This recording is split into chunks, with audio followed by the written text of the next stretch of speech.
I've been dating my boyfriend Alex for 3 years. We met at a coffee shop near my apartment in downtown Denver, where I worked as a part-time barista. He's a freelance writer, always typing away on his laptop in the corner of our favorite restaurant, which is a chain called The Bistro, with their signature, Bistro Bliss, menu. He drives a 20-year-old Honda Accord, which he lovingly restored himself. Alex's birthday is coming up, and I've been planning a surprise party for him at home. I've always been a bit of a neat freak, so I like to think that our apartment is the epitome of organized chaos. The living room is decorated with mementos from our travels together, including a framed photo of us taken on a trip to New York City last summer. We've had our ups and downs like any couple, but I thought we were in a good place. I've been working on a side hustle as a part-time dog walker, which has given me more freedom to plan our celebrations. The birthday cake is supposed to be the pie CD Rye assistance. His favorite dessert is a chocolate ganache cake from the bistro, and I ordered it for him to be surprised when he walked in the door. But now that I think about it, I walked into the bistro for our weekly Sunday brunch, and as I was waiting in line to order, I noticed something strange on the counter. One of the waiters, a guy I'd seen working there before, was staring at his phone with a mixture of confusion and concern on his face. He looked up and caught my eye, quickly glancing away. That's when I saw a small piece of paper on the counter, partially crumpled, with a handwritten note that read, "Meet me in the parking lot at 2 p.m. Jay." The bistro was busy, but I knew our favorite server, Jen, usually worked Sundays. I wondered who Jay could be and what they wanted to meet about. As I turned back to the counter to order, I felt a shiver run down my spine. It wasn't until later, when I overheard a conversation between two other waiters, that I realized it was Alex's name on the note, not mine. I walked into the bistro for our weekly Sunday brunch, and as I was waiting in line to order, I noticed something strange on the counter. One of the waiters, a guy I'd seen working there before, was staring at his phone with a mixture of confusion and concern on his face. He looked up and caught my eye, quickly glancing away.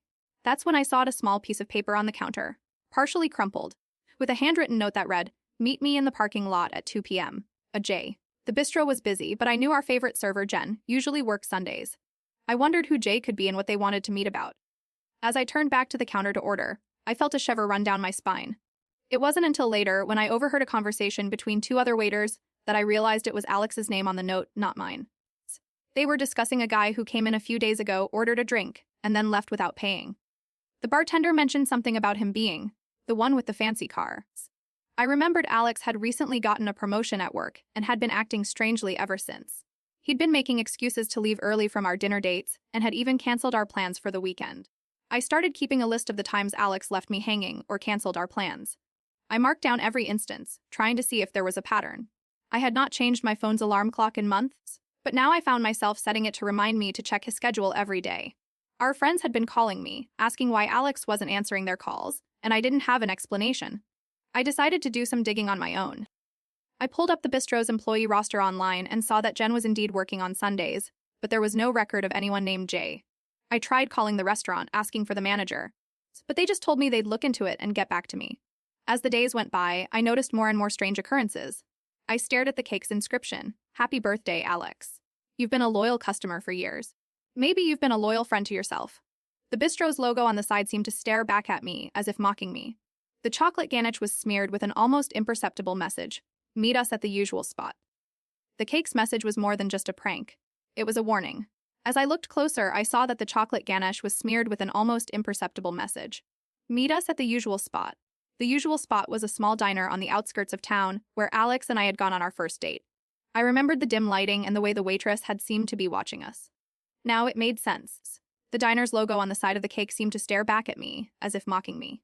I felt a wave of nausea wash over me as I realized that Alex wasn't just a loyal customer, but also a regular at the diner, meeting with someone or something. The note on the counter was more than just a mistaken identity. It was a signal left by Alex to let his secret lover know that he was in trouble. The friends who had been calling me, asking why Alex wasn't answering their calls, they were in on it too. They were all part of this twisted game, and I was just a pawn. The birthday cake was more than just a celebration, it was a trap set by Alex to lure me into the open. And now I was staring at the evidence, my heart racing with every passing second. I walked into the police station, still shaken by the cake's message. I filed a report, and soon after, the authorities launched an investigation into Alex's activities. They discovered that he had been embezzling funds from his company and using them to fund his secret life with his mistress at the diner. The evidence was overwhelming, and he was charged with grand larceny and breach of fiduciary duty. I was relieved that justice was being served, but I couldn't help feeling a sense of loss. Our relationship was over, and I had been deceived by someone I thought I knew. But as I looked back on the journey I had been on, I realized that I had grown stronger and more resilient. I had learned to trust my instincts and to stand up for myself. And in the end, that's what truly mattered. I took a deep breath, feeling a sense of closure wash over me. I knew that I would heal and move on, and that Alex would face the consequences of his actions. 2 weeks later, I'm still trying to process the fallout from the cake scandal, but I wanted to give an update on what's been happening since then. The post got a ton of attention. With over 10,000 comments and shares, I've never seen anything like it. Anyway, as for me, I've been keeping busy with therapy sessions to work through the trauma of being betrayed by someone I trusted. Just yesterday, I received a call from the DA's office letting me know that Alex will be going to trial in 3 months' time. It's a bittersweet feeling, knowing that justice is coming. But it's also a reminder that I'm still navigating the aftermath of this ordeal. I've been trying to focus on the positive, like spending more time with friends and family, and learning to cook new recipes to take my mind off things. But honestly, some days are harder than others, and I'm still trying to figure out who I am outside of that toxic relationship. I've been living with my husband, Alex, in a cozy 2-bedroom apartment in the heart of downtown Los Angeles for 3 years. We own a 2015 Honda Civic Hybrid and love taking weekend trips to Joshua Tree National Park. I'm a freelance writer, and Alex is a software engineer at a company called NovaTech. They have a great coffee machine in the break room. Our favorite spot to grab brunch is the original Paintree Cafe on 9th Street, where we've had countless Sunday morning conversations about life and everything in between. Last week, I received a mysterious package from UPS with no return address, just a small box with my name on it. When I opened it, I found a strange-looking USB drive with a note that said, "Look into the past." Alex was skeptical, but I felt a shiver run down my spine as I plugged it in and saw the contents. A series of cryptic emails between me and someone I used to know from a time I'd rather forget. I should have kept locking it. I was working from home on a Monday afternoon, sipping on a Starbucks iced coffee in my favorite mug, when I received an email notification from my bank's mobile app. It showed a small withdrawal of $20 from my checking account at a nearby CVS pharmacy on Sunset Boulevard. The timestamp said it happened 30 minutes ago. I couldn't recall going to CVS that morning or making any purchases there. I checked my wallet and realized I still had my debit card with me, but I hadn't used it in days. A faint memory of filling up our Honda Civic Hybrid at the Chevron on Sunset Boulevard the previous evening surfaced. I thought nothing of it, assuming it was a one-time mistake. But as I scrolled through my email, I saw another notification from my bank, this time for a small transfer of $50 to my credit card account. The payment details said, Alex's wedding gift. I felt a shiver run down my spine as I stared at the screen, trying to recall if Alex had ever mentioned giving me a cash gift. I continued to work from home, trying to shake off the feeling of unease that had settled in the pit of my stomach. I decided to look into the emails on the USB drive again, hoping to find some clue about what was going on. As I scrolled through the conversations, I noticed a pattern. The emails were all sent from a Yahoo address, but the sender's name kept changing. One email mentioned a project that I had worked on with someone named Ryan, but when I checked my contacts and past projects, I couldn't find any mention of either. I started feeling like I was in some kind of parallel universe. I made a note to check Alex's phone records to see if he had any contact with this Ryan person. As the day went on, I became increasingly paranoid. I started checking our bank statements and credit card accounts, looking for any suspicious transactions. I found a small charge on my credit card from a store called Blossom and Bloom. In Pasadena, I had no recollection of shopping there. I remembered that we had recently ordered a new coffee maker from the company's website, but I couldn't find any record of them sending me an email or confirmation of the order. I decided to call the store and ask if they had any information about the transaction. The person on the phone at Blossom and Bloom seemed friendly and apologetic, but she told me that they had no record of our order. She offered to look into it further and asked for my email address to follow up. I gave her the address associated with my freelance writing business, a different email than the one used by Alex for his work at NovaTech. As we hung up, I noticed something strange on the screen, an email notification from my Gmail account marked as urgent. The subject line read, "Concerning your husband's activities." My heart started racing as I opened the email. It was a message from an unknown sender, with no attachments or links. The text was brief. Be careful what you believe about Alex. Look into his work at NovaTech. I felt a chill run down my spine as I stared at the words on the screen. Who could be sending me these messages? And what did they know about Alex that I didn't? I stared at the email on my screen, my heart racing. The sender had listed every single one of Alex's passwords, including our shared Netflix account. Be careful what you believe, the message said, signed only with a single letter, R. As I stared at the email on my screen, a chill ran down my spine. Who was sending me these cryptic messages? And what did they know about Alex's activities at NovaTech? I decided to dig deeper into his work and check his company's internal records. I accessed the NovaTech intranet and started searching for any information on Alex's projects. That's when I stumbled upon a confidential document labeled Top Secret, a project codenamed Echo 1. I had no memory of Alex working on anything like that, but the dates matched the time frame when he was supposed to be on vacation with me in Joshua Tree. I felt a wave of nausea wash over me as I realized that Alex might have been involved in something shady while we were supposed to be on our romantic getaway. I scrolled through the document and discovered that Echo 1 was a project aimed at manipulating social media influencers, using their profiles to spread propaganda and sway public opinion. The more I read, the more I understood why the sender had warned me to be careful what you believe about Alex.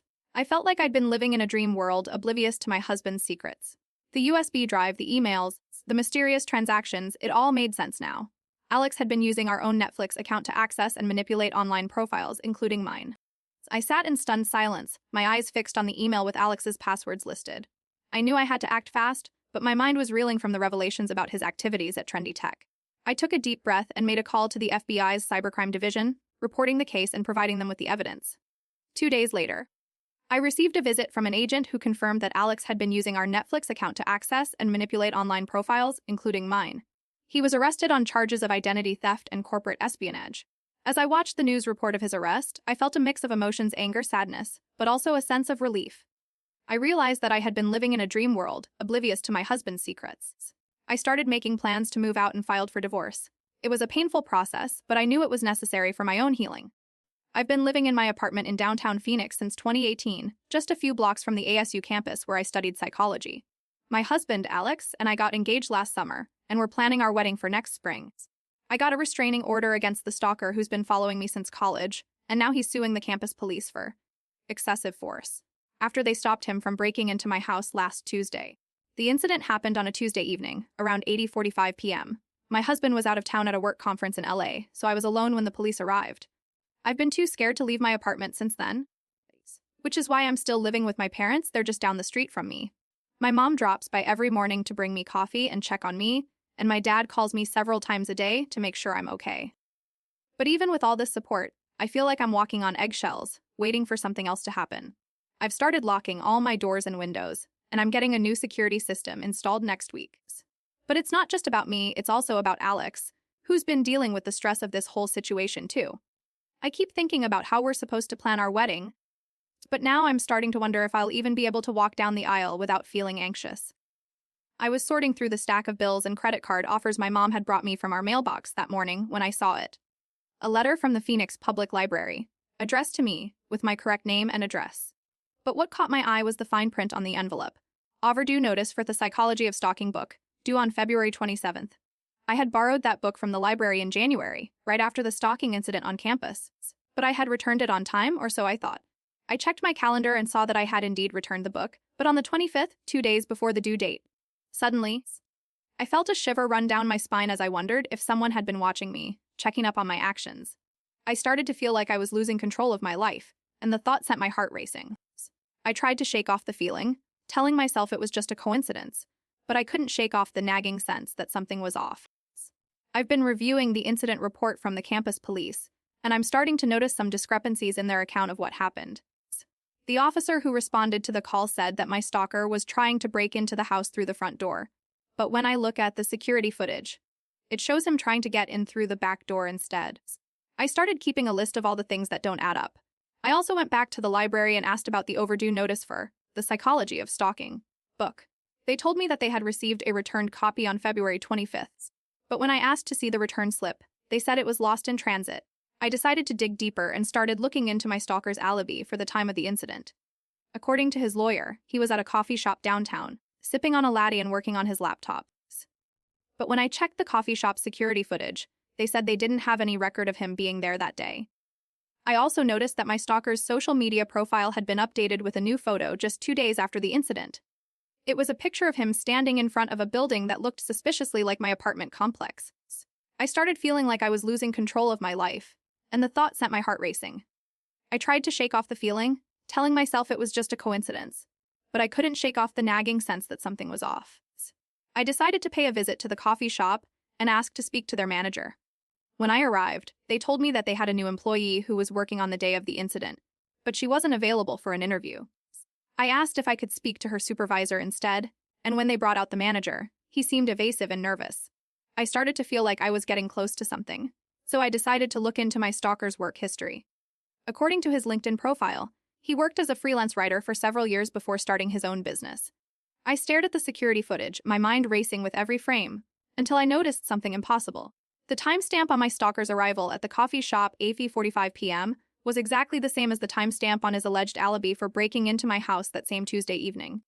I stared at the security footage, trying to make sense of the timestamp that matched both my stalker's alibi and his arrival at the coffee shop. It couldn't be a coincidence. I started to feel a creeping sense of dread as I realized that my stalker might not have been the only one watching me all along. The discrepancies in the campus police's account, the missing return slip from the library, and now this, it was all starting to point to one thing. I remembered the new employee at the coffee shop, the one who wasn't available for an interview. I recalled her nervous demeanor when the manager spoke to me. It wasn't just my stalker who was hiding something, it was the entire network of people surrounding him. I felt a chill run down my spine as I realized that my husband's firm, where he worked as a freelance writer, might be connected to this web of deceit. The LinkedIn profile, the freelance writing work, it was all a ruse. My stalker wasn't just a random stranger, he was someone who had been hired to keep an eye on me, to follow me and report back to whoever was paying him. And now I knew why my husband's work schedule had been so erratic lately. He wasn't working late nights to finish a project, he was working with the people who were stalking me. The police finally arrested my stalker for violating the restraining order and for perjury, and he was charged with misdemeanor stalking and obstruction of justice. The campus police's incident report was revised to reflect the truth about what happened that Tuesday evening. I received a call from the Phoenix Public Library, confirming that they had indeed lost the return slip for The Psychology of Stalking book. I visited my husband's firm and spoke with his supervisor, who explained that he had been working on a project unrelated to our case. The manager at the coffee shop apologized for not being more forthcoming earlier, and they offered me a complimentary coffee and pastry for my trouble. I took it, feeling a sense of closure wash over me. I realized that I had been living in fear for too long, and that it was time to take back control of my life. As I walked out of the coffee shop, I felt a warm sense of peace settle over me, and I knew that I would be okay. 2 weeks have passed since my ordeal went public, and I'm still trying to process the aftermath. This post somehow blew up on me, with over 10,000 comments and a few hundred messages asking for updates. Thank you to everyone who reached out with support and well wishes.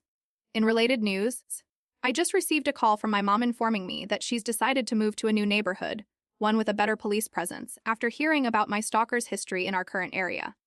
As for the restraining order lawsuit, it looks like we're heading into mediation next month to settle the matter once and for all. As I sit here now, sipping on my morning coffee and watching the sun rise over my backyard, I'm reminded that it's not about getting back to normal, but rather learning to live with a new sense of awareness and caution. I've been living in my parents' old house on Elm Street for the past year, ever since I moved out of my own place to help them with the mortgage. My mom, Jeanette, has been working at the local library as a circulation manager since 2008, and my dad, John, works part-time at the auto repair shop down the street. I'm a 25-year-old freelance writer, struggling to make ends meet while I work on finishing my first novel. I've been getting these letters from prison that are supposedly from my estranged father, who's serving a 5-year sentence for embezzlement from his old company. The letters are always typed on the same brand of paper, with the same font and margins, and they're all signed Dad, in the same awkward cursive. I've been saving them all in a folder on my desk, feeling a mix of emotions every time I open it: guilt, anger, curiosity. My mom and I don't talk about it much, but I know she's worried too. I've been doing some research online, trying to find out who might be sending these letters, but so far, nothing's turned up. It's not until I get a letter with a specific date and time mentioned, meet me at the 7-11 on Main Street at 3 p.m. on Friday, that I start to feel a creeping sense of unease. I should have kept locking the back door. I opened the latest letter from prison, expecting the same familiar script. But something about the font seemed off. The usual Arial, but with a hint of boldness that I couldn't remember seeing before. So I squinted at the address on the envelope, my parents' old house on Elm Street, but the zip code was different. Not by much, one digit off from what we'd always used. I double-checked the return address: 1421A, P.O. Box 1234, Springfield Correctional Facility. I'd seen this address before, but not in a letter. It was on the website of the state prison system, where I'd looked up my dad's case number. Suddenly, my eyes landed on a specific detail that made my heart skip a beat. The date mentioned in the letter, meet me at the 7-11 on Main Street at 3 p.m. on Friday, was today's date, but the day of the week was off by 1. I felt a shiver run down my spine as I realized I had been living in a state of suspended animation, waiting for something to happen, while my mom and I went about our daily lives, oblivious to the possible danger lurking outside our front door. I started keeping a list of the inconsistencies in the letters from prison. At first, it was just a few details that caught my attention, The font was slightly bolder than usual, and the return address was slightly off from the one on the state prison system's website. But as I continued to receive letters, I noticed more discrepancies. The date mentioned in one letter was a Sunday, but the calendar on the wall of our living room showed it was actually a Monday. I had not changed the calendar. The penmanship in the letters seemed to improve suddenly, with more confident strokes and fewer mistakes. I couldn't remember if my dad's handwriting had ever been that good. A letter mentioned a specific book I'd been reading, which I'd finished 3 months ago. My mom said she'd seen the same title on a shelf in her office, but when we searched the shelves together, it wasn't there. She worked for 40 minutes, rearranging books and tidying up. We both knew where every book was supposed to be. I checked the bookshelves at the library where my mom works, but none of the copies of that title had been checked out in months. The librarian, Mrs. Patel, said she'd never seen the book in question on our shelves, but she'd ask around. I started paying closer attention to the mailman, Bill, who delivers our mail every day. He seemed nice enough, but I noticed he was always lingering by the mailbox for a few seconds longer than usual. On one occasion, I saw him talking on his phone, his voice raised in a hushed tone. I didn't hear what he was saying, but it seemed urgent. The next day, I received a letter with a faint coffee stain on the corner. My mom said she'd never seen our coffee maker leave a stain like that before. We both used the same brand of coffee, and our coffee maker was a 20-year-old model we'd had since college. I started wondering if someone might be trying to send us a message in plain sight. I took a closer look at the letters and noticed a small phrase repeated in several of them. Meet me at the 7-Eleven on Main Street at 3 p.m. on Friday. It was the same phrase from the letter that had set off my alarm bells, but this time it was written in a slightly different handwriting. I couldn't shake the feeling that something was off, and I started to feel like I was living in a state of heightened alertness. The coffee stain on the latest letter matched the one on the coffee maker in our kitchen exactly. I checked the calendar again, and it said Friday today, but I knew it was actually Thursday because Mom had baked cookies yesterday, and they were still on the counter. The coffee stain on the latest letter matched the one on the coffee maker in our kitchen exactly. I checked the calendar again, and it said Friday today, but I knew it was actually Thursday because Mom had baked cookies yesterday, and they were still on the counter. I remembered the faint scent of freshly brewed coffee wafting from the office where my mom worked at the library. It was the same brand we used at home, and she always made a fresh pot before her shift started. I recalled seeing her take out the trash last week, and on the can, there was a label with a handwritten note, Bill's Special Coffee Creamer, that I'd never seen before. Suddenly, it clicked into place. Bill, our mailman, wasn't just delivering our mail. He was also delivering fake letters from prison. And the coffee stain on the letter wasn't an accident, it was a clue, left by Bill to let me know that he was the one sending the letters. I remembered the way he lingered by the mailbox, talking on his phone in hushed tones, and the way he seemed to be waiting for something. It wasn't just a coincidence, it was a setup. Bill had been using our home as a hub, sending fake letters from prison to make it seem like my dad was still in touch with us. But why? What was his motive? And what did he want from us? I felt a chill run down my spine as I realized that our lives had been a lie, and that Bill had been manipulating us all along. I walked into the Springfield Police Department, my heart still racing from the revelation that Bill had been sending us fake letters from prison. I knew it was a case of harassment and identity theft, but I couldn't shake off the feeling of vulnerability. The officer on duty listened attentively as I recounted everything, the letters, the coffee stain, Bill's behavior around the mailbox. He promised to look into it and take a statement from my mom. 2 weeks later, Bill was arrested for sending harassing letters and identity theft. He had been using our home as a hub to send fake letters, making us think my dad was still in touch with us. I felt a mix of emotions, relief, anger, sadness, but also a sense of calm, knowing that our lives were finally free from the manipulation. As I looked at the folder where I'd kept all the letters, now empty and replaced by the truth, I felt a small sense of closure. I realized that the real truth was not in the letters, but in the connection I had with my mom, and the love we shared despite everything. Date 1 month later. I'm still trying to process the whirlwind that followed my post. It's been viewed over 2 million times, and I've received countless messages of support from people who've gone through similar experiences. My mom and I have been contacted by a few media outlets for interviews, but we're choosing to keep our focus on moving forward. The police department has been in touch with us regularly, and we've finally set a court date for Bill's sentencing. It's going to be a long process, but knowing that he'll face consequences for his actions brings me some peace. I've also started taking steps to protect myself online, which is a whole new level of paranoia, but I suppose it's necessary. As I look back on everything, I'm reminded that the real strength lies not in the truth finally being revealed, but in the resilience of my mom and me. We weathered years of manipulation and harassment, and now we're emerging on the other side, scarred but wiser. I'm Alex, and my fiancé Ryan and I are getting married in 2 weeks at the rustic Oakwood barn, surrounded by 25 close friends and family members. We hired a DJ named Mike to keep the party going, and he's been playing all our favorite songs. I've known Ryan for 3 years, and we met through mutual friends at a coffee shop in downtown Portland. He was sipping on a 20-year-old Pick and Praline Light from Stumptown Coffee Roasters, and I was typing away on my MacBook Air in the corner. We bonded over our love of true crime podcasts and 80s rock music. Ryan's mom, Karen, is a sweet woman who makes the best homemade pasta sauce in town. She even gave me her secret recipe. As I'm getting ready for the big days, I keep thinking about how lucky I am to have found my soulmate. But little do I know, our wedding party is about to get a whole lot more interesting. As the sun began to set on our rehearsal dinner at the Flying Pie Pizzeria, I noticed Mike, the DJ, taking a call in the corner. He quickly excused himself and stepped outside for about 20 minutes. When he returned, he seemed a bit distracted and fumbled with his music playlist. Later that night, as we were setting up the ceremony area at Oakwood Barn, I spotted Ryan's mom, Karen, talking to Mike in hushed tones near the DJ booths. She kept glancing around nervously, like she was worried someone might overhear. I brushed it off as her typical overcautiousness, but now that I think about it, Ryan did mention to me a few weeks ago that his mom had been acting strange and was getting little too interested in his business dealings.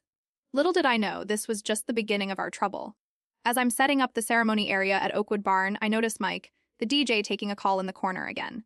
This time, he's on his phone for about 45 minutes, and when he returns, he seems even more distracted than before. So I try to brush it off as wedding jitters, but Ryan notices my concern and whispers to me that Mike seems off. Later that night, while we're taking photos in the barn, I spot Karen, Ryan's mom, talking to Mike again near the DJ booths. This time, they're both glancing around nervously, like they're worried someone might overhear. I start to feel a knot in my stomach. As we're wrapping up the photo shoot, I notice that one of the guests, a woman named Sarah, seems overly interested in our setup.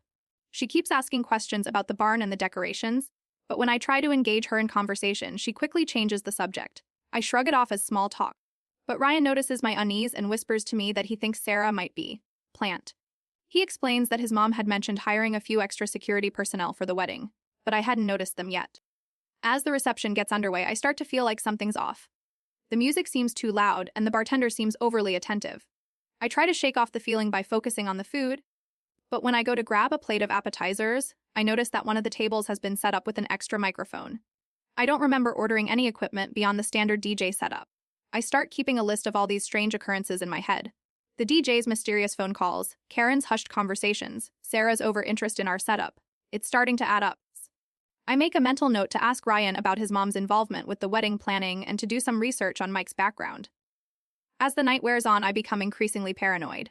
I start to wonder if someone has been messing with our decorations, or if someone is secretly recording us. I try to talk to Ryan about my concerns, but he just brushes it off, telling me I'm being paranoid and that everything will be fine. Just as I'm starting to calm down, I notice Mike getting up from his DJ booth and walking over to a group of guests near the bar.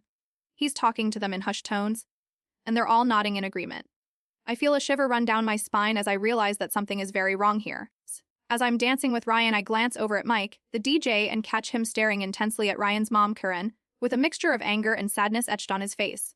His gaze snaps back to the dance floor, and he starts playing a low, ominous bass line that sends shivers down my spine. As I watch Mike's intense gaze snap back to the dance floor, I feel a chill run down my spine. The ominous bass line he was playing earlier seems to take on a sinister tone, and I glance over at Ryan, who's still oblivious to what's happening. I start to piece together the strange occurrences from earlier in the night, the DJ's mysterious phone calls, Karen's hushed conversations, Sarah's over-interest in our setup. It all makes sense now. Mike's not just a DJ, he's an undercover cop, and Ryan's mom, Karen, is involved in something big. I remember Ryan telling me that his mom had been acting strange lately, getting a little too interested in his business dealings. I realize now that she was probably helping him launder money or something worse. The extra security personnel she hired were likely her associates, and the microphone at the table was for some kind of wiretap. I feel a wave of nausea wash over me as I think about all the times Ryan seemed evasive or secretive about his business dealings. He's been using our wedding to gather evidence on himself, and I'm the pawn in his games. The bass line drops, and Mike starts playing a loud, upbeat song, but the tension in the room is palpable. Ryan's mom, Karen, is standing off to the side, her eyes fixed on me with a mix of guilt and warning. I know that look. It's the same look she gave me when I asked about her involvement with the wedding planning. As the music stopped and the room fell silent, I walked over to Mike, the DJ, who was still staring intensely at Karen with a mix of anger and sadness etched on his face. "It's over," he said quietly as if speaking to himself. The authorities arrived shortly after, and Ryan's mom, Karen, was arrested on the spot for her involvement in organized crime. Ryan himself was taken into custody, and I couldn't help but feel a sense of relief wash over me. I realized that I had been living in a bubble, oblivious to the dark secrets my fiancé had been hiding. As I watched the scene unfold, I felt a mix of emotions: anger, sadness, and a sense of closure. But what struck me most was the look on Karen's face, a mixture of guilt and warning, as if she knew that her actions would have consequences. I took a deep breath, feeling a sense of calm wash over me. It was time to move forward, to rebuild my life and find a new sense of purpose. As I turned to leave, I noticed Mike standing by the DJ booth, his eyes still fixed on Karen as she was led away in handcuffs. He gave me a small nod, a silent acknowledgement that he had been watching over me all along. I've been working with my sister Emily as my business partner for over a year now. We co-founded a marketing firm in her small studio apartment above the 7-Eleven on 5th Street and Main Avenue. It's a block from my old high school, where I still have a student ID hanging on the bulletin board in my office. I drove to work every day in my 2018 Honda Civic, which I'd parked outside our rented storefront with the company logo stylized, and an arrow. Our annual retreat was just a week away, and Emily had been going over the books, trying to get everything in order before our big presentation to potential clients. She'd been acting strange that morning, though kept excusing herself to take phone calls and wouldn't tell me who it was on the other end. I tried to brush it off as nerves, but something felt off. And then she asked to meet me at the company's Cancun hotel room at 10 p.m. sharp. That's when I started to get a bad feeling. I should have listened to it. As I was driving to the hotel to meet Emily, I noticed she had sent me a text message at 9:45 p.m., saying she needed to talk about something important. The message had a weird tone. It was more urgent than our usual conversations. I tried calling her back, but she didn't answer. I parked my Honda Civic in the hotel's parking lot and went to the room, expecting her to be waiting for me. But when I got there, the room was empty except for her phone charger on the nightstand. The charger itself was a black Anchor power core, which we had both used before. It was plugged into the outlet, but the phone wasn't even charged that much. That's when I started to feel a knot in my stomach. Something didn't add up. As I stood in the hotel room, feeling a growing sense of unease, I noticed that Emily's phone charger was still plugged into the outlet. I turned off the AC and walked over to the mini fridge, where I had stored our company's financial records on a USB drive. I checked the folder labeled Retreat Expenses and saw that the files were still there, but something caught my eye. A document titled Cancun Expenses was dated last week, but it had been edited just an hour ago. I felt a shiver run down my spine as I realized Emily must have accessed our company's financial records. I started keeping a list of all the strange things that had happened since we arrived in Cancun. Emily had been acting weirdly all day, and now I was starting to piece together a disturbing picture. I thought back to the text message she sent me at 9:45 p.m., saying she needed to talk about something important. I remembered that our accountant, David, had called me last week to discuss some discrepancies in our company's balance sheet. Emily had been acting evasive when I asked her about it. As I scrolled through our company's expenses, I noticed a suspicious transaction from a vendor I'd never heard of, Tropical Treasures, was listed as a conference expense. I remembered that Emily had mentioned attending a conference at the hotel, but she hadn't told me which one. I decided to investigate further and asked the front desk if they could provide me with a list of all conference attendees. While waiting for the list, I took a walk around the hotel to clear my head. I passed by the pool, where Emily was sitting on a lounge chair, sipping a margarita. She caught my eye and waved, but I just smiled and kept walking. I felt like I was missing something, but I couldn't quite put my finger on it. When I returned to the room, I saw that the list of conference attendees had arrived. I scanned it quickly, looking for Emily's name, but it wasn't there. However, I did notice a name that stood out. Linda was listed as an attendee from our company. I remembered that Emily had mentioned Linda would be joining us for the retreat, but I couldn't recall her exact role. I started to feel a sense of unease growing inside me. Something wasn't right, and I needed to get to the bottom of it. I decided to do some digging and ask the hotel's business center if they could help me access some public records. I was determined to uncover the truth about Emily's behavior and our company's financials. I reviewed the conference list again, and that's when I saw it. Emily's name was listed twice, once as an attendee and once as the sole representative of our company for a mysterious off-site meeting, on the day before our retreat even started. As I sat at the hotel's business center, staring at Emily's name on the conference list, my mind racing with possibilities, I noticed something that made my blood run cold. The mysterious off-site meeting listed on the day before our retreat started was actually a financial planning session with our company's accountant, David. But what caught my attention was the email confirmation from David to Emily, stating that he had been informed of the meeting by their mutual friend, Alex. I remembered now that Alex had been in contact with Emily a few days prior to the retreat, and she had mentioned needing his help with something urgent. I felt a knot in my stomach as I realized that Emily's behavior wasn't just about embezzlement, it was a carefully planned scheme to cover her tracks. I remembered the suspicious transaction from Tropical Treasures and how Emily had been acting evasive when I asked her about it. It all made sense now. She had been using our company's funds to pay off a debt to Alex, who was somehow involved in this entire operation. I couldn't believe I had trusted her with our company's finances for so long. I thought back to the text message she sent me at 9:45 p.m., saying she needed to talk about something important. It was a distraction, a way to keep me occupied while she made her move. And now, with Alex's involvement, it seemed that Emily had been playing both sides all along.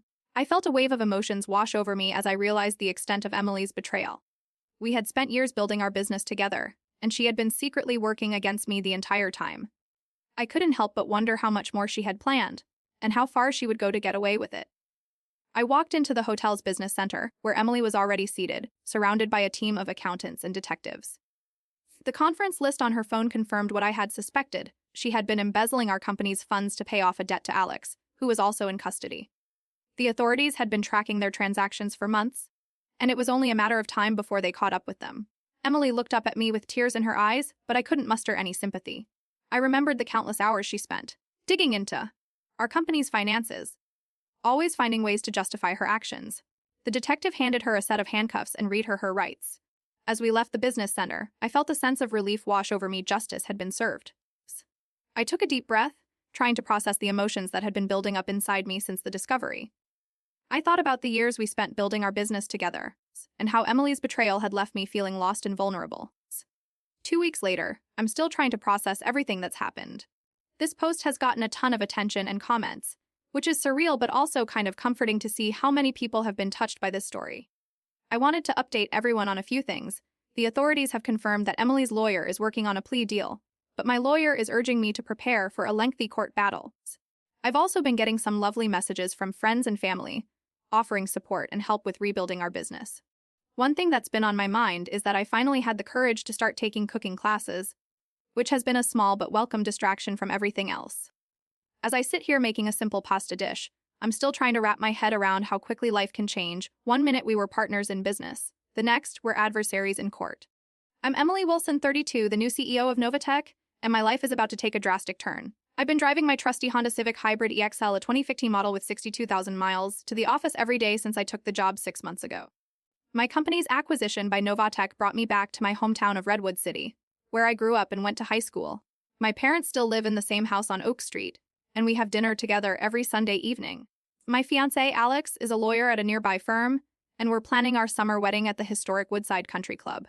He's always telling me how proud he is of my accomplishments, but I'm about to make a decision that will change everything. Last week, I finally convinced the NovaTech board to acquire my old company, Wilson Software, specifically to downsize and eliminate my old boss, the one person who still makes my stomach twist with anger. The irony isn't lost on me, but I need the money to secure my future with Alex and start building a life together. Now, as I sit in my office, staring at the corporate logo on my computer screen, I feel a familiar sense of unease. Something is off. As I reviewed the financials for Wilson Software's integration into NovaTech, I noticed an unusual entry on the company's bank statement from my previous job. A transfer of $10,000 had been made to a business account at Wells Fargo, listed as Software Solutions, Inc., to a name that sounded familiar but didn't seem to match any of our clients or partners. The transfer was dated last Friday, 3 days after I gave the final presentation to the NovaTech board. I called my assistant, Rachel, who had been handling the acquisition process, and asked her if she knew anything about the company. She checked the records and confirmed that no such company had been listed as a client or vendor in our database. I made a mental note to dig deeper into this and started typing the name, Software Solutions, Inc., into my search engine, but it kept suggesting irrelevant results. I've been staring at the computer screen for what feels like hours, my eyes scanning the financials for any sign of irregularity.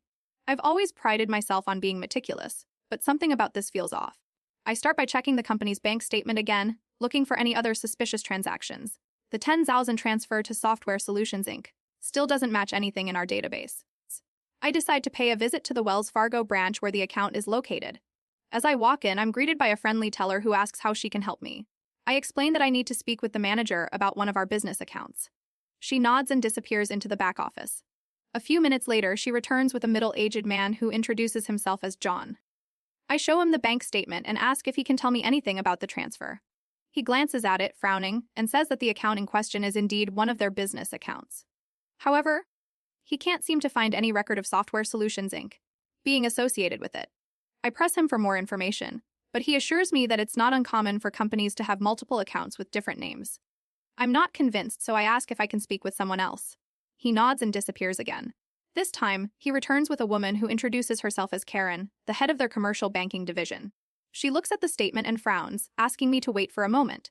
She gets up from her desk and walks to a nearby computer, typing away for a few minutes. When she returns, she's looking more serious than before. "I think we may have found something," she says.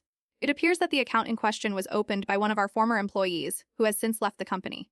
However, I did notice that there was a transfer of funds from this account to another business account just a week ago. My heart starts racing as I ask her for more information about the receiving account. She checks the records and comes back with a name: Wilson Software Solutions. My stomach drops as I realize that this is the exact same name as my old company, which NovaTech acquired just last month. I start to feel a sense of unease, wondering if there's more to this than meets the eye. I thank Karen for her help and leave the bank, determined to get to the bottom of this. As I walk back to my car, I notice a piece of paper on the ground near my front door. It's a receipt from a local coffee shop, dated yesterday. The name on it is Emily Wilson. But I'm not the only one who's been getting receipts from that coffee shop. I stared at the security footage, rewinding it to the moment I noticed Alex's face in the crowd outside the office. But it wasn't just his face that made my heart skip a beat, it was what he was holding, and who was standing right next to him. As I stared at the receipt from the coffee shop, my mind racing with the implications of what I had just seen on the security footage, I couldn't shake off the feeling that something was terribly wrong. But it wasn't until I saw the name on the receipt, Emily Wilson, that the truth hit me like a ton of bricks. I was not the only Emily Wilson getting receipts from that coffee shop. The same name, the same address, read the same phone number. It was my own identity used by someone else to make purchases. My heart sank as I realized that my fiancé, Alex, was not just present outside the office building, but was also actively using my identity to cover his tracks. I thought back to the financials I had reviewed earlier and how the transfer of funds from Wilson Software Solutions to another business account raised suspicions. Now, it all made sense. Alex was using my company to launder money, and I was just a pawn in his game. The receipt, the coffee shop, the security footage, everything pointed to one thing: Alex was not who I thought he was. I felt a wave of nausea wash over me as I realized that I had been living a lie, that my entire life was built on false assumptions. The image of Alex's face, holding the receipt and standing next to someone else, haunted me. Who was he with? What were they doing together? And why was he using my identity to commit these crimes?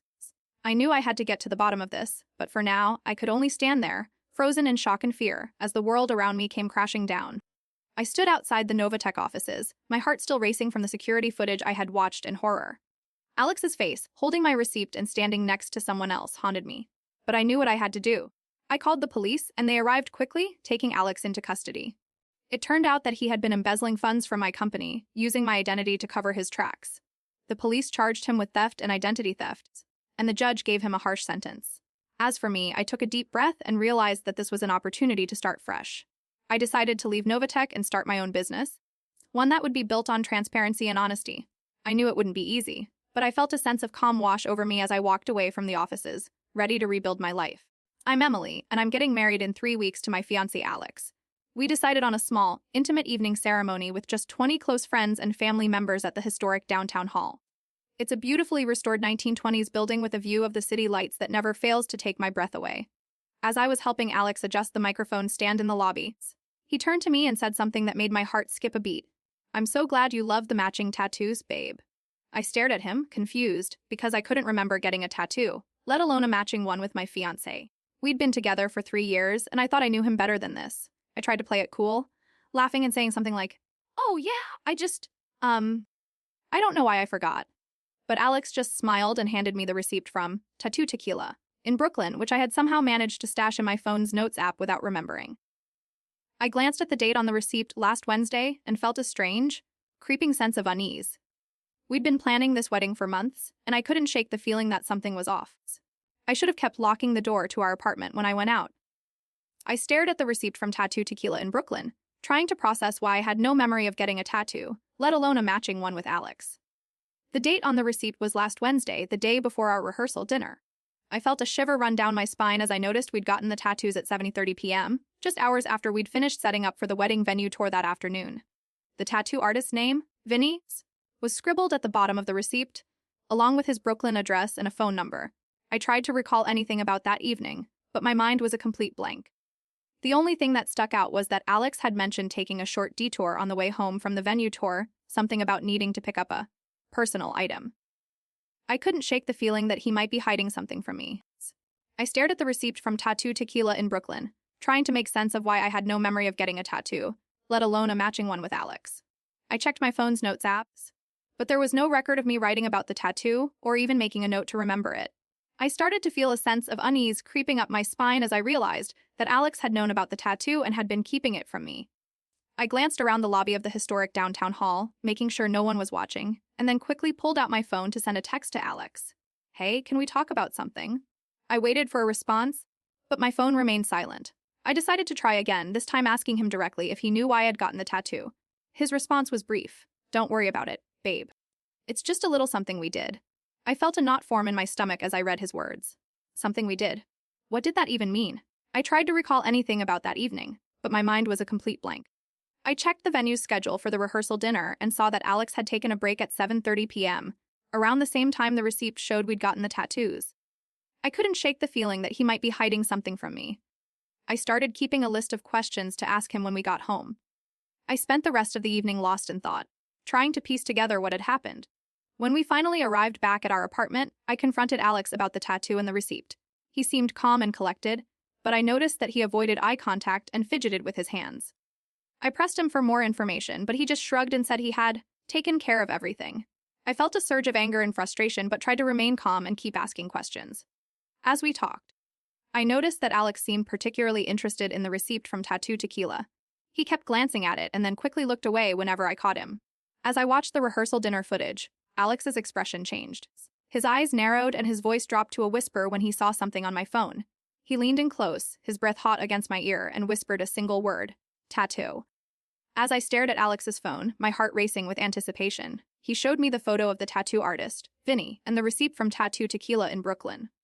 But it wasn't what was on the screen that made my blood run cold. It was the timestamp on the photo. The tattoo artist had taken a picture of us getting our matching tattoos at 7:30 p.m. last Wednesday, the exact same time he mentioned taking a detour to pick up a personal item. I remembered now. We'd stopped at Tattoo Tequila after setting up for the wedding venue tour, and Alex had said something about needing to pick up his wedding ring from the store owner. But what he didn't tell me was that he'd bought our matching tattoos while we were there. The whole evening came flooding back, the way Vinny had seemed nervous and fidgety when we arrived, the smell of ink and sweat in the air, the way Alex kept glancing at his watch as we sat in the chair. It all made sense now. He'd been hiding something from me, but it wasn't just the tattoo. He'd been planning this for months, using company funds to buy our matching tattoos as a surprise. The date on the receipt? The nervous energy of Vinny, it was all there, hidden in plain sight. As I stood there, the revelation washing over me like a cold wave, Alex's calm facade began to crack. He knew he'd been caught, and I could see the realization dawning on him. I felt no anger, no bitterness, just a deep sense of sadness and disappointment. We walked out of the rehearsal dinner together, in silence, and I broke it by saying, "We need to talk to my mom about this." The thought of facing her, of having to explain what had happened, was daunting, but I knew it was necessary. I called her from the car, and she listened attentively as I told her everything. She offered words of comfort, but also a dose of reality. "We'll get through this together, Emily. We'll figure out what's next." As we pulled into my parents' driveway, Alex looked at me with tears in his eyes and said, "I'm sorry, babe. I've been living in my own small suburban house for 5 years, married to my husband Alex since we met in college. He's a freelance software engineer with a sweet spot for old cars. Our garage is filled with his prized '69 Mustang and a parts collection he never quite gets around to using.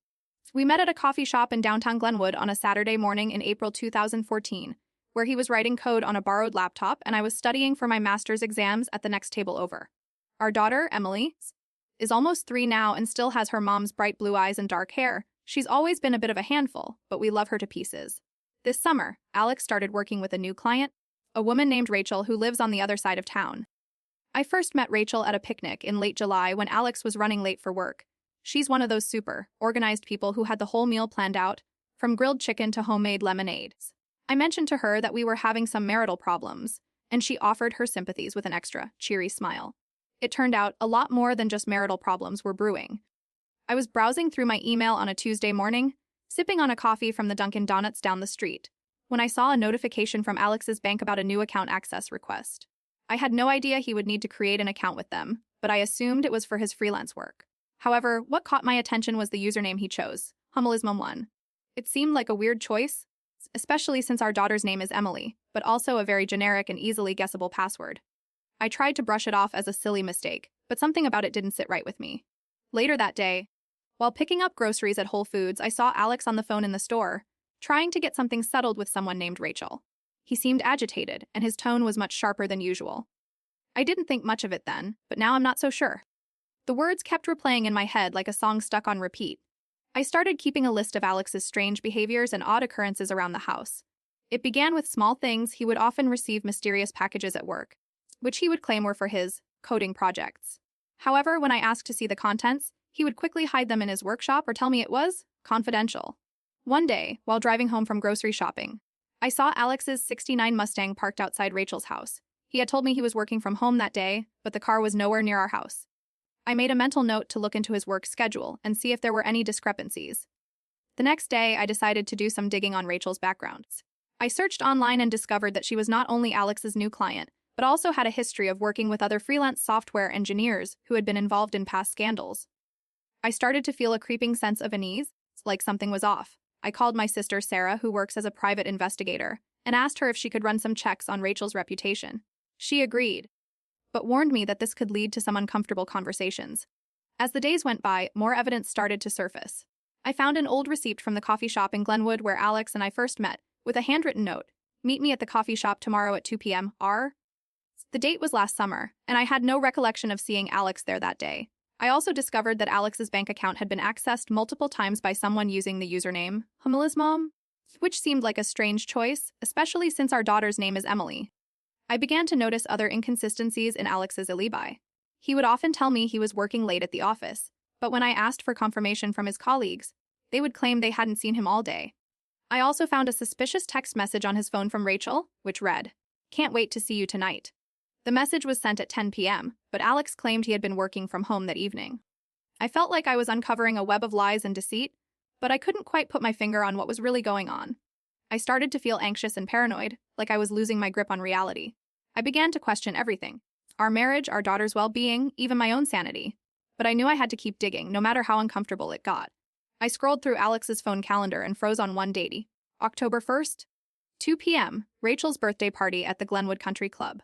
But that wasn't the only thing that caught my attention. Next to the event was a handwritten note in his own handwriting, Emily's conception date. As I scrolled through Alex's phone calendar, the date, October 1st, 2 p.m., Rachel's birthday party at the Glenwood Country Club, stared back at me like a taunt, and next to it, in his own handwriting, Emily's conception date. My mind reeled as I realized what he had done. The strange packages at work, the mysterious car sightings, the late-night phone calls with Rachel, it all made sense now. He had been having an affair with Rachel, and she was pregnant with his child. But that wasn't the only revelation. As I dug deeper, I discovered a shocking truth. Alex's freelance software engineering clients were merely a front for his real work, creating backdoors in companies' systems for hackers to exploit. Rachel was one of his top clients, and their collaborations were actually covert meetings where she would provide him with compromised code. The '69 Mustang was more than just a prized possession, it was a symbol of Alex's infidelity, and the username Hamila's mom, a password he used to access Rachel's secure servers, where they would exchange files and coordinate their schemes. I felt like I had been living in a nightmare, and now I was wide awake. The father I thought I knew had been leading a double life, one that was about to be exposed to the entire world. I filed for divorce on the same day Alex was served with the papers at Rachel's hospital bedside, ensuring he received them while she gave birth to their child. The investigation that followed revealed his extensive online schemes, and he was charged with identity theft and breach of contract. Our family was torn apart, but I found solace in knowing that justice had been served. As I looked at the divorce papers, now signed and finalized, I felt a sense of closure and a newfound strength. Emily's bright blue eyes still sparkled in my memory, but I knew she deserved a father who would love her truly, not just as a pawn in his deceitful games. I took a deep breath, feeling the calm wash over me as I began this new chapter in my life. The '69 Mustang, once a symbol of Alex's infidelity, now sat idle in our garage, a reminder of the mistakes we'd made and the lessons we'd learned. 2 weeks later. I have to admit, this post has gotten a lot of attention and comments. Thank you for all the messages of support. The court date for Alex's trial has been set for next month, and I'll be testifying against him. Emily's pediatrician just called to schedule her first checkup, and I'm nervous but excited to start this new chapter with my little one by my side. As I look at the '69 Mustang, now a symbol of my newfound independence, I realize that it's not just the car that's been repainted, it's me. I grew up listening to my grandmother's stories about our family's history, but it wasn't until I helped her clean out her attic that I stumbled upon some mysterious boxes. The smell of old books and dust wafted through the air as I lifted the lid, revealing stacks of yellowed receipts and invoices from a company called Blackwood and Sons. My grandmother had always been vague about our great-grandfather's business, but now I was determined to uncover the truth. She sat beside me, watching with a curious expression as I began to sort through the papers. My fiancé, Alex, would have loved this kind of detective work, and I made a mental note to ask him over for dinner soon. He's been trying to get me to try his new favorite restaurant, Bistro Bliss, but I've been putting it off until we can have a proper dinner together. As I sifted through the receipts, one date caught my eye: August 12, 1987. I remembered that my parents had celebrated their anniversary on the same day, and I wondered if there was a connection. My grandmother's eyes flickered with a hint of sadness as she spoke about our great-grandfather's passing, and I sensed that there was more to the story than she was letting on. As I continued to through the receipts, one particular document caught my eye: an invoice from Bistro Bliss, dated August 12, 1987. The amount was $234.50, and the item listed was antique artifacts. My grandmother's eyes widened slightly as she noticed me staring at it, but she quickly looked away. I remembered that Alex had raved about Bistro Bliss's seafood risotto, and I made a mental note to ask him if he knew anything about the restaurant's connection to our family's past. The more I read, the more I realized that the company name, Blackwood and Sons, was emblazoned on the invoice, but there was no mention of our great-grandfather's name anywhere. It was as if he had been hiding in plain sight. I felt a shiver run down my spine as I wondered what other secrets might be buried among these receipts. The smell of old books and dust suddenly seemed overpowering, and I had to pause to take a deep breath. As I continued to sift through the receipts, I noticed that the company name, Blackwood and Sons, was emblazoned on every invoice. But what caught my eye was a single phrase scribbled in the corner of one receipt. "For your eyes only." It looked like it had been written in haste, as if someone had been trying to cover their tracks. I felt a shiver run down my spine as I wondered who might have written this and what it could mean. My grandmother's eyes seemed to cloud over as she noticed me staring at the receipt, but she quickly looked away. I started keeping a list of all the suspicious entries I found. There was an invoice for a large sum of money from a bank in another country dated August 15, 1987. Another receipt showed a shipment of artifacts from a small museum in Paris, with a note that said, "Courtesy of Monsieur Lafleur." I had never heard of either of these places, and I wondered if they were connected to our family's past. As I dug deeper, I found a series of receipts for small transactions, each one dated on the same day. They all showed a pattern of buying and selling artifacts, with the same person listed as the seller, Emily Wilson. But when I looked up Emily Wilson in the phone book, there was no listing. I made a note to look into this further. I also discovered that my great-grandfather's company had been involved in a number of high-profile art thefts over the years. I found a news article from 1985 that mentioned Blackwood and Sons as being implicated in a major heist at a museum in London. The article said that the company had denied any wrongdoing, but I couldn't help but wonder if my great-grandfather was involved. As I continued to investigate, I started to notice that some of the receipts had strange symbols on them. They looked like codes, but I had no idea what they meant. I decided to look into this further and started researching cryptography. I also set up a hidden camera in the attic, facing the old trunk where my grandmother kept her secrets. I wanted to see if anyone else came to visit. As I replayed the footage, my grandmother's expression changed from curiosity to alarm. Her eyes darted around the attic as if she was checking for invisible ears. I rewound it again, this time focusing on the date stamp, August 12, 1987, the same day my parents' anniversary was, and the exact date listed on that Bistro Bliss invoice. As I continued to analyze the receipts, one entry in particular caught my attention: a transaction from August 12, 1987, between Bistro Bliss and Blackwood and Sons. The item listed was antique artifacts, and the amount was $234.50. My grandmother's eyes had widened slightly when I mentioned this to her, and I wondered if she knew more than she was letting on. But what really stood out was the symbol scribbled in the corner of the receipt: a small, hand-drawn logo that looked eerily similar to a mark I'd seen before, the same symbol etched in the base of my parents' anniversary candle, the one they'd given me on our last birthday together. Suddenly, it all made sense. My great-grandfather's company had been involved in a heist at a museum in London in 1985, and now I realized that Bistro Bliss was more than just a restaurant. It was a front for the illicit art trade. The receipt had been a ruse designed to throw investigators off the scent. But what really chilled me was the realization that my parents' anniversary candle had been a gift from my great-grandfather, a man I'd never met, yet somehow his shadow loomed over every aspect of our lives. My grandmother's eyes clouded over as she saw me staring at the receipt, and for the first time, I sensed a glimmer of guilt in her expression. The dusty attic air seemed to thicken with secrets, and I felt like I was uncovering a tangled web that went far beyond anything I'd ever imagined. As I sat in the quiet of my grandmother's attic, surrounded by the dusty relics of our family's past, I felt a sense of calm wash over me. The symbol on the receipt had finally made sense.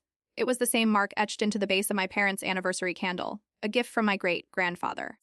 I realized that the illicit art trade had been going on for far longer than I'd ever imagined, and that bistro bliss was just one small part of it.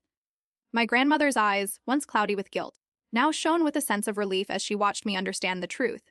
The authorities were already investigating Blackwood and Sons, and my great-grandfather's company would be dismantled soon. I decided to confront my parents about their connection to Bistro Bliss, but for now I felt a sense of closure. I carefully placed the receipts back in the trunk, making sure to document every detail for the investigators. As I stood up, I noticed a small notebook hidden among the receipts. It was my great-grandfather's journal, filled with cryptic notes and sketches. I made a mental note to have it analyzed, hoping to uncover more secrets about our family's past. The attic, once a labyrinth of secrets, now felt like a place of discovery and healing. I smiled, knowing that the truth would finally set us free. I've been married to my husband, Alex, for 5 years, and we've always been the picture-perfect couple. We've got a comfortable home in the suburbs, 2 cars, a 20-year-old Honda Accord and a brand new Toyota RAV4, and a nice little routine going. He's a marketing manager at a big firm downtown, and I'm a freelance writer, so we're both pretty busy. But we love spending time together, and we've always been open with each other about everything.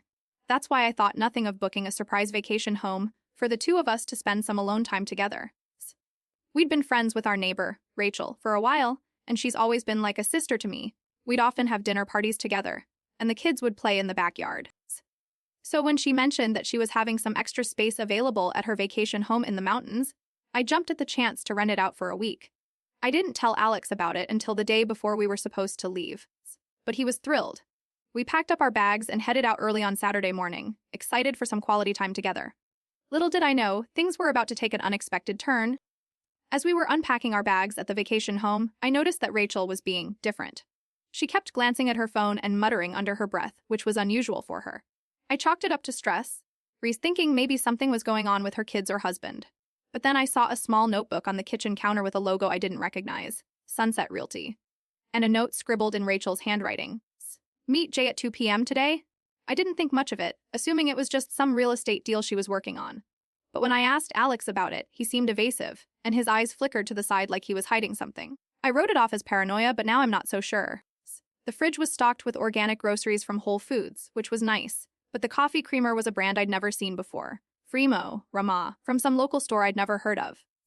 Little things like that started to add up in my mind, and I couldn't shake the feeling that something was off. As I continued to unpack and settle into the vacation home, I started to notice more and more little things that didn't quite add up. Rachel kept glancing at her phone, but she wouldn't let me look at it. She said it was just work stuff. But I couldn't shake the feeling that there was something more going on. When we went out to explore the town, she mentioned that she'd recently met a new business partner, someone named Jay, who was helping her with some real estate deals. But when I asked her more about it, she seemed evasive and quickly changed the subject. I started keeping a list of all the things that were bothering me. At first, it was just little things like the fact that the coffee creamer was from a brand I'd never seen before, or that the fridge was stocked with organic groceries from Whole Foods. But as the day went on, the list grew longer and more disturbing. I started to feel like I was losing my mind. Every time I turned around, I saw something else that made me wonder what was going on.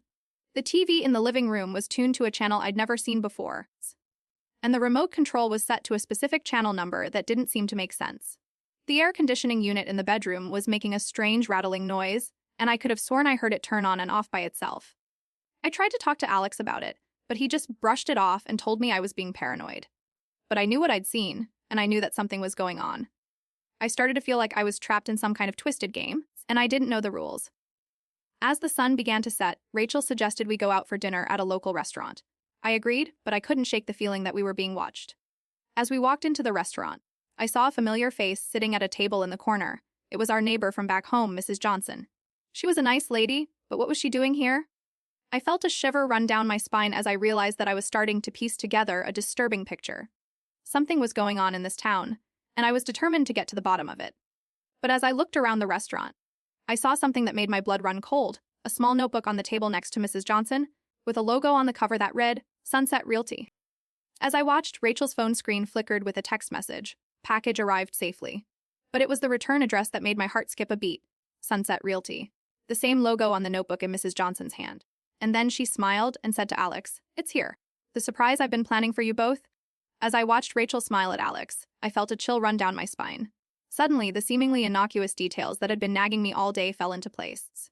The notebook on the kitchen counter with the Sunset Realty logo was no coincidence. I remembered the brand name coffee creamer in the fridge and the organic groceries from Whole Foods. They were all part of a carefully crafted facade. Rachel's evasive behavior, her constant phone checking, and the mysterious Jay, who was helping her with real estate deals. It all made sense now. The truth hit me like a punch to the gut. The vacation home wasn't just a getaway for Alex and me. It was a setup, a carefully orchestrated trap designed to ensnare us in Rachel's web of deceit. And I had fallen for it hook, line, and sinker. The realization was both shocking and devastating, like a slow-motion car crash that you can't look away from.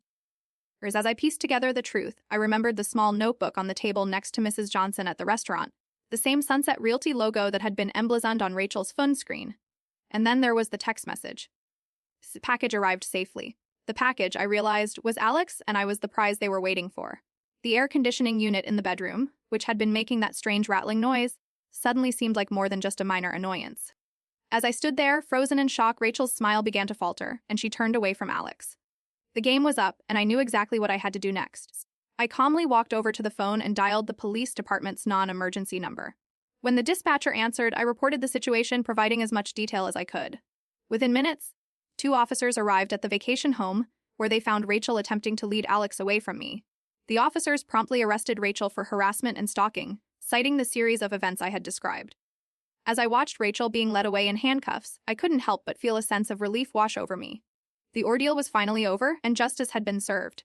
I took a deep breath, trying to process everything that had happened. When I turned to Alex, I saw tears welling up in his eyes. "Thank you," he whispered, his voice shaking with emotion. I nodded, trying to reassure him that everything would be okay. As we hugged each other tightly, I knew that this experience had brought us closer together, and that we would never take our relationship for granted again. 2 weeks later, I wanted to update everyone on the developments since my last post went viral. I was blown away by the support and comments. It really meant a lot to me and Alex. We actually had our court date for Rachel's harassment and stalking charges, and she pleaded guilty to all counts. She was sentenced to community service and ordered to stay away from us. It's been a relief to know that we can finally put this ordeal behind us. As for me, I started taking self-defense classes, just in case something like this happens again. I also had to take some time off work, which gave me the opportunity to focus on our relationship and rebuild our trust. I'm trying to stay present and grateful for what we have, rather than dwelling on what could have been. I've worked as an accountant at Smith & Co. for 5 years, crunching numbers and balancing books. My boss is Rachel Jenkins, a no-nonsense woman in her late 40s with a sharp tongue and a better memory for financial reports than anyone I've ever met. We have a team of 3: me, David Lee, and Emily Pathall. Emily's always running a little late to meetings, but she makes up for it with her attention to detail. David's a bit of a goofball, always cracking jokes about our clients' tax returns. Rachel's been promoting him for months, which is why I quit my job on the day his promotion was announced. I couldn't take the thought of working under him anymore. I documented every single one of David's infractions, the times he filed late reports, the discrepancies in his expense claims, the times he left confidential documents lying around the office. It was a long list, and I knew it was only a matter of time before it all came crashing down. Now I'm just waiting for Rachel to realize what she's gotten herself into. I was sipping my morning coffee at the Dunkin' Donuts on my way to work, checking my phone for any important messages from Rachel or Emily, when I saw an email from Target. It was a notification that my credit card had been used to purchase a new laptop from their store online. The transaction had occurred the night before at 11:47 p.m., and I hadn't made the purchase myself. I was certain I hadn't used my card for anything online recently. I tried to remember if I had given anyone permission to use it, but no one came to mind. I made a mental note to call Target's customer service later that day to report the issue. As I finished my coffee and headed out the door, I couldn't shake off the feeling that something was off. Little did I know, this was just the tip of the iceberg. I started keeping a list of every suspicious transaction on my credit card statement. The Target laptop purchase was just the beginning. I had not changed it.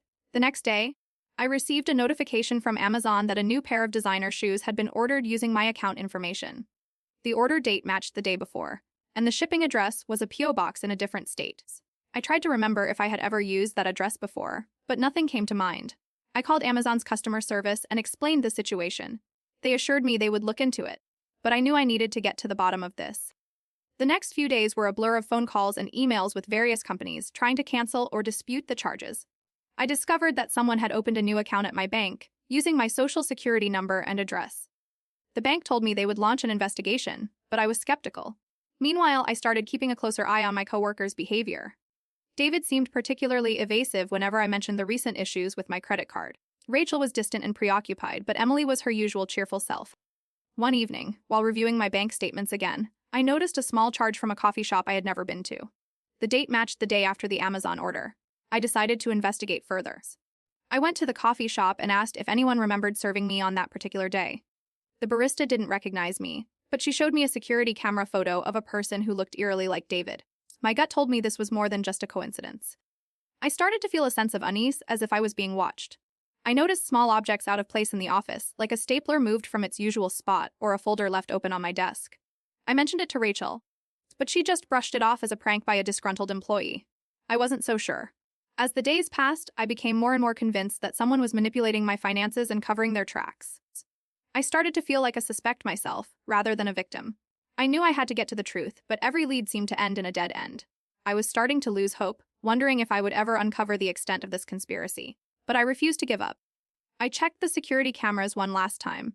David's face appeared on the screen, but it wasn't just his face. It was reflected in every single window of the office building across the street. He was standing in front of a row of identical windows, and in each one, his eyes seemed to be staring directly at me. I went back to the office, determined to get to the bottom of things. I called Rachel and asked to speak with her about the strange occurrences. She agreed to meet me in her office. When I arrived, she was already there, sipping from a cup of coffee. I asked her about the coffee shop photo on the security camera, and she seemed genuinely surprised. "I don't know what you're talking about," she said. But as I looked closer, I noticed something peculiar. Her eyes flickered for just a moment to the left, towards the window. It was a small movement, but it sent a shiver down my spine. I asked her if she knew who might be playing pranks on me, and she hesitated before saying, "David's been acting strange lately." I asked her what she meant, but before she could answer, a notification on her phone caught her attention. She excused herself to take the call, and as she stepped out of the office, I noticed a folder on her desk with my name on it. Inside, there were screenshots from the security cameras, along with a note that read, "To my partner in crime." The credit card applications, the purchases, the strange behavior, it all clicked into place. Rachel wasn't just my boss, she was David's accomplice. They had been working together to embezzle funds from the company, using my credit card information to cover their tracks. Rachel's eyes dropped to the floor as I accused her of being an accomplice to David's embezzlement scheme. The folder on her desk, with my name and the cryptic message, "To my partner in crime," sealed the deal. She slumped back in her chair, defeated. The security cameras had captured the truth, their elaborate scheme to cover their tracks and use my credit card information to fund their lavish lifestyle.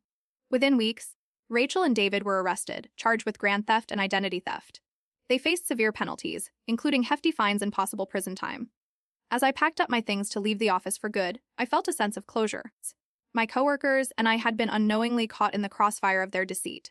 The experience had been traumatic, but it had also taught me the importance of vigilance and the power of standing up for what's right. I breathed a sigh of relief as I walked out of the office building, knowing that justice had finally been served.